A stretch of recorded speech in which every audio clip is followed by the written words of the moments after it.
Loksatta Jansatta news ગ્રુપના 75મા વર્ષની ઉજવણીના ભાગરૂપે આયોજિત આ કાર્યક્રમમાં હું તમામ પરિવારના સભ્યોને લોકસત્તા જનસત્તાના તમામ ટીમ મેમ્બરોને હાર્દિક શુભેચ્છા પાઠવું છું.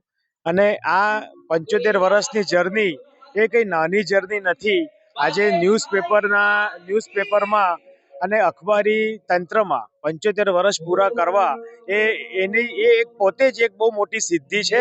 અને આ સિદ્ધિ બદલ હું લોકસત્તા જનસત્તાના તમામ પરિવારના સભ્યોને, એમના CMD થી લઈને પરિવારના તમામ સભ્યોને હું BCCI તરફથી હાર્દિક શુભેચ્છા પાઠવું છું.